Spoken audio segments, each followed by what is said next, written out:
Et salut tout le monde. Allez, on se retrouve comme d'habitude pour cette petite vidéo du dimanche matin, dans lequel on fera le tour de mon élevage, et on commencera par les Messards Barbarus. Ici, une petite fondation qui avance bien. Elles ont d'ailleurs déménagé, puisqu'elles étaient en tube là, avec, si vous vous rappelez, une grosse tache bien sale. Donc elles sont allées se mettre dans l'autre maintenant. Ici, elles ont mis toutes les graines. Je les ai gracieusement nourries, on va dire. Ces derniers jours. Elles m'ont fait une belle récolte. Elles ont d'ailleurs laissé toutes les plus grosses graines à l'extérieur. Elles s'en sont pas occupées. Donc elles ont rentré exactement le quinoa, le chia, la petite graine noire, une petite graine de millet. Voilà, là-bas on a pareil, on a du chia et du quinoa. Donc on voit clairement celle qu'elle préfère. Ici on a quand même une petite graine d'alpiste, je pense. Alors après, est-ce que comme il n'y a pas de major, il n'y a que des médias et des minors pour l'instant. Est-ce que c'est pour ça qu'elles sont rentrées que les petites graines et qu'elles sont pas occupées des grosses? Là, on voit d'ailleurs un minor qui est en train de trimballer une graine de chia. Je pense que ça doit pouvoir y jouer. Ici, on a un petit peu de pain de fourmi dans les mandibules du minor ou média. Ouais, j'ai tellement vu de grosses fourmis dans ma grosse colo de mes sorts quand je l'avais que maintenant, j'arrive même plus à différencier quasiment les minors et les médias. Donc, pour moi, c'est des gros minors ou des petits médias. On verra dans le temps. Cette petite fondation qui va d'ailleurs super bien. Euh, on peut voir, elle est arrivée, je sais plus si vous vous rappelez, il y a quelques mois avec très très peu d'ouvrières. Et puis on voit qu'elle est en train de reprendre correctement sa vie. Et ça fait exactement plaisir. C'est comme je vois qu'il y en a un là. Alors, je sais pas si je vais filmer ici. Certains, souvent, trouvent ça dans leur ADC et dans leur nid, enfin pas dans leur nid, généralement c'est dans les ADC, et s'inquiètent, mais en fait ça c'est des PSOC. J'en ai ici depuis que j'ai eu les Messors, où ils allaient manger les restes de graines et qui ont réussi à se barrer. Alors j'en ai tout le temps, et j'en ai quasiment dans une grande partie de mes colos qui se baladent, donc c'est pas forcément quelque chose de néfaste pour nos fourmis. Donc voilà, pour ceux qui se posent la question à chaque fois, si vous voyez des petites bêtes comme ça, c'est les psocs. Il faut pas les écraser sur le bois, ça fait des grosses taches, mais en fait ils sont détrivores. D'ailleurs, je pense que je vais essayer de le choper et le foutre directement ici chez les Messors. On verra ça par la suite. Allez, on va voir ma deuxième colo de Messors qui est ici. Celle-là, c'est la bonne, ouais, c'est la bonne. Elle avance un peu plus doucement, mais elle avance quand même. Bon, je vais la nourrir un petit peu moins. Elles sont moins d'ouvrières, elles ont un peu plus de mal à démarrer. Voilà, dans la RDC, elles se baladent, elles ont du sable. Alors celles-ci ont un substrat comment ça s'appelle, en joint de carrelage. Et vous voyez, quand elles viennent mettre leurs déchets, elles viennent déposer leurs besoins ici. Ça commence à s'infiltrer dans la dalle. Ici, on a la même chose dans le sable. L'avantage du sable, c'est qu'avec un coup de cuillère, je peux enlever cette partie qui est salie, souillée, peu importe le terme que vous voulez utiliser. Au-dessus, là-haut, on a ma petite ligne Hyperda. Comme d'habitude, on peut voir qu'elle glande rien. Je vais l'approcher, même qu'on met un peu plus de lumière pour la regarder. J'ai pas de décès. J'ai l'impression d'un truc. Non, le couvain est toujours là. J'ai l'impression que le couvain avait même limite diminué. On voit qu'elle mange encore, puisque la reine est en fiseau. Les ouvrières aussi. Comme ça s'est arrêté un peu tôt, j'ai regardé, mais pas d'acarien dans ce colo. Le couvain qui est en diapose. Les ouvrières qui sont assez calmes. Ma foi, tout se passe bien. Elle va pas tarder à aller dehors, comme je vous l'avais déjà annoncé. Les températures sont en train de baisser, donc je pense qu'elle va commencer à prendre ses quartiers d'hiver, ce qui permettra déjà de calmer un peu les ouvrières qui, pour l'instant, sont actives pour rien, puisque elles font que manger, mais rien ne se passe. Et elles vont aller retrouver leur petite villégiature d'hiver. Hop, je les remets là-bas où elles doivent être. Pendant ce temps-là, je vous fais un magnifique hors plan, comme je sais bien faire. On passe ici chez les abeilleries qui montent, qui montent, qui montent, et, comme l'araignée, et tout simplement parce qu'à mon avis, leur ADC commence à être légèrement petite. Donc voilà, elles ont bien mangé, elles sont bien remplies. Donc, quand je joue, c'est encore pire. Ah, quand je joue, c'est les fait fuir, même, je dirais. On va les regarder par-dessus. Allez. Donc voilà, elles savent qu'on est là, elles lèvent bien la tête. Non, mais alors, c'est le courant d'air, j'imagine, plus que leur vision. Mais tout se passe bien. J'ai eu quelques décès ces derniers temps, mais rien de bien grave. On va retrouver ici un peu dans le dépotoir. Vous voyez. Donc, je peux ouvrir ici, normalement ça s'enfuit pas spécialement. Vous voyez, dans le dépotoir, on a quelques cadavres. Voilà. En régulation, enfin, je pense que, ouais, je pense qu'on a perdu une petite génération. Faut que j'enlève réellement, par contre, ces déchets de verre de farine. Vous voyez qu'elles ont vidé, il reste plus que l'exosquelette. Mais il va falloir que je les vire, ça fait dégueulasse. Sinon, tout va bien. Hop. Je dis qu'elle saute pas, mais ici, on a une tentative de je vais me faire la malle. Espèce de vilain major. Qu'est-ce qu'il me fait, major? Tu mords, tu mords pas? Allez. Ah, tu essaies de mordre, hein, mais j'ai des gros doigts. Hein. Ah, je te sens un petit peu quand même. Ah oui, je t'ai senti un petit peu fermer les mandibules. Ah oui. Oh, t'as pas de chance parce que mes doigts, ils ont l'habitude de voir pire qu'une petite fourmi. Mais ouais, allez, je vais retourner des frangines. Alors, ça par contre, c'est le truc que j'ai pas pensé. Maintenant, il est à l'envers. Ah, bah, il est ressorti. Alors, il est sur ma main. Alors, franchement, par contre, les abeilles. Attendez, je pose le téléphone, je vous mets au noir 2 secondes. Je vais enlever, voilà. Hop, je vous reprends. Voilà. Les abeilles courent super vite. Et honnêtement, elle est au bout du doigt et assez rapidement, pardon, elle se retrouve directement sur l'avant-bras. Et je vous fais encore un hors-champ parce que je suis en train de me déplacer pour descendre sur l'étagère du dessous. Ici, on va finir enfin, finir, non, on va passer chez les Cataviglyphis piliscapa. Alors, j'ai eu un décès. Enfin, un décès. Je suis pas sûr qu'elle soit encore morte, mais juste avant de démarrer la vidéo, j'ai trouvé une fourmi qui était très très mal en point dans le mangeoire en train de se noyer. Donc, j'ai sorti. Ils me l'ont ramené ici, là. Peut-être pour s'en occuper. Je sais pas ce qu'elles vont y faire réellement. Voilà, bon, toujours pas de ponte hein, chez elles. Donc, je pense que pour cette année, eh ben, il faudra s'accorder à dire qu'il n'y aura plus d'évolution et qu'il va falloir attendre l'année prochaine en espérant qu'elles veulent bien redémarrer. On voit pas d'œufs, on voit quand même des fuseaux. Elles vont partir en diapose aussi, puis on verra bien l'année prochaine si ça va donner quelque chose. Je pense qu'elle a un peu souffert du fait d'avoir perdu sa seule unique ouvrière alors qu'elle avait pondu. Et je pense que c'est un peu plus délicat à redémarrer qu'une... Vous voyez, elle est là. Elle a l'air franchement morte quand même. Ouais. Ou alors elle limite bien la mort. Mais j'ai un doute. Essayer de la réanimer. Plus c'était une grosse ouvrière en plus. Donc on verra ce que ça va donner. Ah, j'ai vu une patte bouger, dis. On verra ce que ça va donner. Si elle arrive à survivre, et ben on le verra dimanche prochain. Allez, on passe ici à côté. Chez ma Barbaricus, on peut voir qu'il y a encore des cocons qui sont en train de changer de couleur. Donc ça va se transformer en ouvrière, tout ça. Toujours pas, si je regarde bien. J'ai beau la regarder. Toujours pas de gros médias.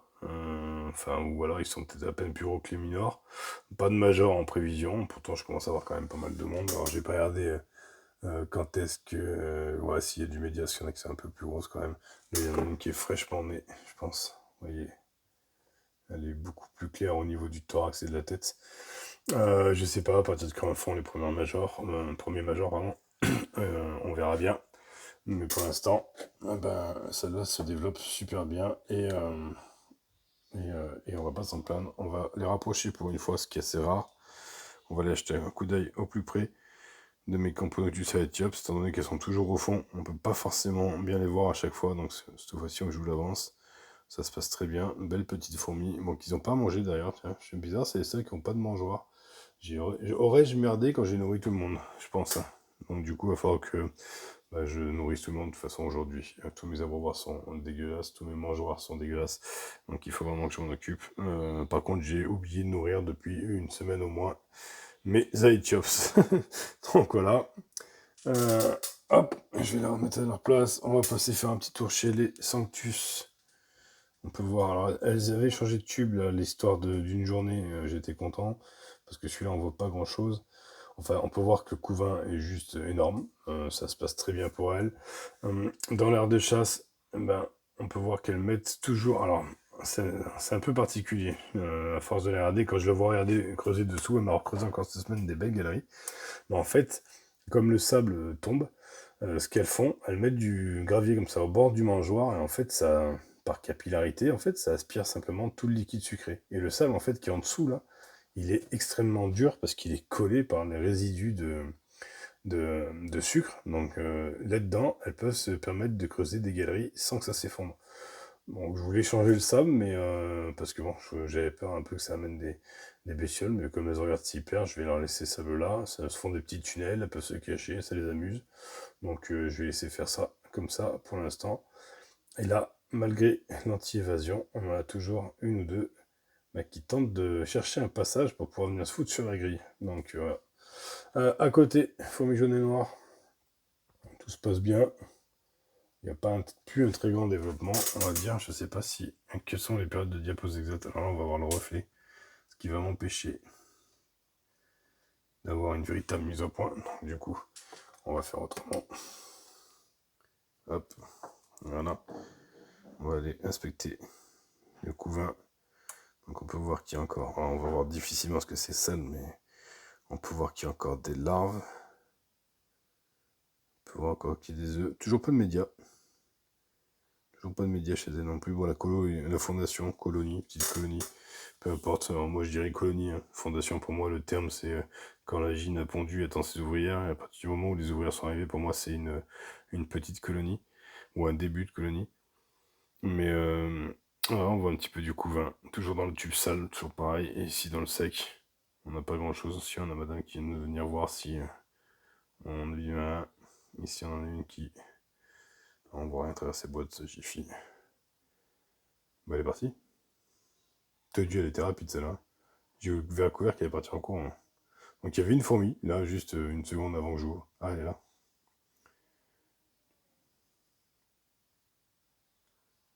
Enfin voilà, tout se passe bien chez elle aussi. Alors, hop, on va les remettre à leur place. J'aime bien, quand je déplace les tubes, à chaque fois, je vous fais des hors-champs. Et je sais que vous adorez totalement ça. Vous trouvez ces hors-champs juste magnifiques. Ici, hop, Thoracicus. Petite madame.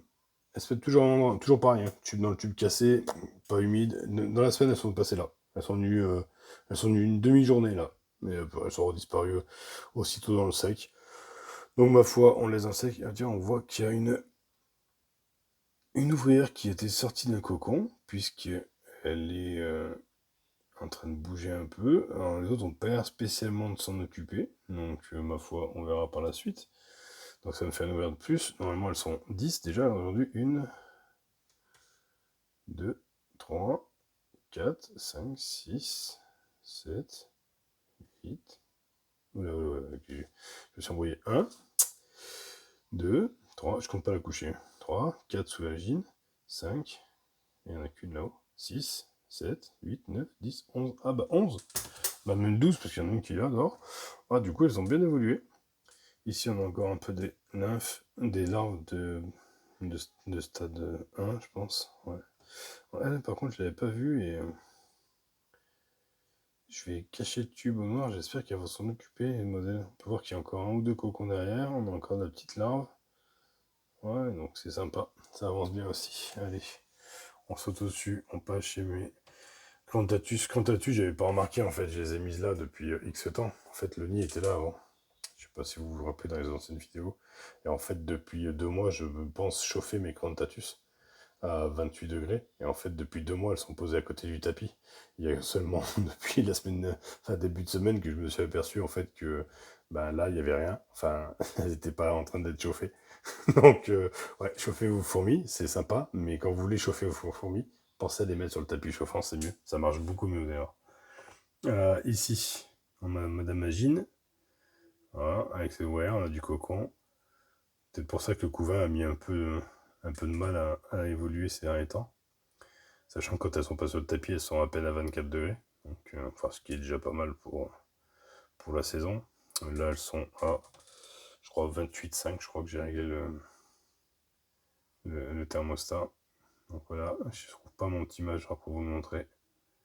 Je sais pas où il est passé, mais, mais c'est bien un major. Le problème c'est qu'il se cache souvent dans le rond-coin ici. Ou si je vous les montre là, moi je vois pas en fait mon écran. Donc je vois pas du tout ce que je vous montre. Je sais que je vous montre des fourmis parce que je vois un petit peu, mais je vois pas. Je peux pas vous dire qui est qui. Donc voilà. Allez, on passe faire un petit tour chez Manika. J'ai oublié personne, non. Manika qui sont en train de manger, hein. De toute façon, elles, vous avez l'habitude. Là, elles se promènent. Faut que je fasse mon stock de verre de farine, j'en ai plus. Donc je vais leur acheter du frais. Et, je vais leur donner un peu de verre de farine d'ailleurs à tout le monde. J'ai très peu donné de protéines quand je fais le point sur cette année. Une erreur, clairement, de ma part. Puisque j'avais acheté une boîte de verre de farine avant l'hiver. Que je viens de finir maintenant. Donc je pense que j'étais. Alors, c'est vrai que j'ai plus la grosse colonne mes sorts, donc j'en donne moins, mais je pense que j'étais un peu plus léger sur les protéines au cours de l'année. Et bon, là, on va arriver en diapose, donc c'est pas le moment de repartir là, blindé de protéines. Mais bon, étant donné qu'on trouve quand même encore beaucoup d'insectes dehors, il faut quand même en donner encore un petit peu. On arrêtera de donner des protéines quand on verra plus d'insectes dehors. En ce moment, il y a plein de sauterelles. Il y a plein de sauterelles, il y a plein de papillons dehors, donc on va continuer à donner un peu des protéines. On va faire un petit tour dans le nid des mannequins, comme d'habitude je vous ai montré d'abord les 2 heures de chasse. Là on peut s'apercevoir clairement que le couvain est en diminution.